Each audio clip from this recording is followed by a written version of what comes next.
तूने मेरे प्राण को मृत्यु से, मेरी आंखों को आंसू बहाने से और मेरे पांव को ठोकर खाने से बचाया है।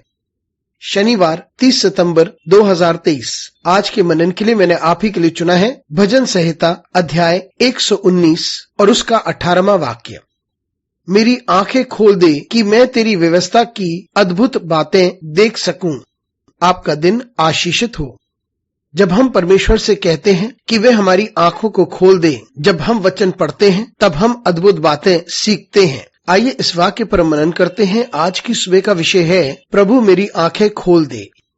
यहाँ हम जानते हैं कि भजन का लिखने वाला बात करता है परमेश्वर के वचन के बारे में कि यह वचन एक दीपक के समान है हमारे पांव के लिए, यानी यह वह शब्द है जो हमारी अगुवाई करता है। यह परमेश्वर का वचन है जो हमें उद्धार में मदद करता है। यह परमेश्वर का वचन है जो इस पृथ्वी में हमें परमेश्वर की महान अद्भुत चीजों को समझने में सहायता करती है। और इस वाक्य में भजन का लिखने वाला परमेश्वर से गुहार लगाता है कि परमेश्वर उसकी आंखें खोल दे ताकि वह उन अद्भुत चीजों को देख सके जो वचन में लिखी हुई हैं। जी हाँ, ये बातें समझनी जरूरी है कि परमेश्वर ने क्या किया है। परमेश्वर ने बहुत सारे अद्भुत कार्य किए हैं और उनके बारे में हम बिना समझे पढ़ सकते हैं, लेकिन भजन का लिखने वाला यह आग्रह करता है कि परमेश्वर उसकी आंखें खोले ताकि जो हम पढ़ते हैं वह हमारे समझ में भी आ जाए और जो आप पढ़ते हैं उसका अनुभव भी आप कर सकें और जो आप पढ़ते हैं उस पर आप यकीन करें, क्योंकि परमेश्वर ने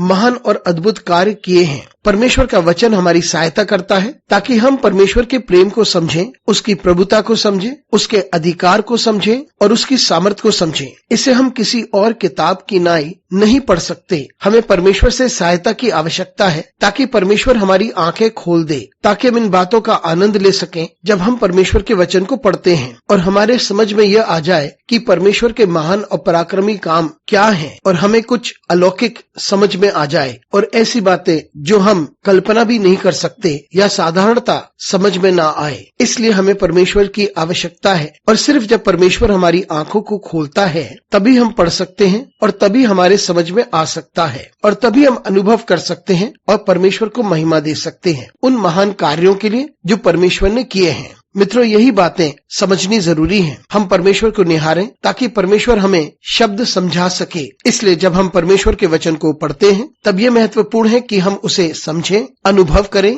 और उसे महिमा दें, क्योंकि वह अद्भुत है, वह हमारा सृष्टि करता है, वह अद्भुत है, उसने महान कार्य किए हैं और वह महान कार्य करेगा। इसलिए जब हम वचन को पढ़ते हैं तब हम परमेश्वर से गुहार लगाएं कि परमेश्वर हमारी आंखें खोले। अनुग्रहकारी परमेश्वर स्वर्गीय पिता, तुझे धन्यवाद देते हैं, तेरी स्तुति करते हैं, तेरा आदर करते हैं और तेरी महिमा करते हैं। हमारी सहायता कर परमेश्वर ताकि हम तेरे वचन को समझ सकें। यीशु मसीह के नाम से मांगते हैं, आमीन।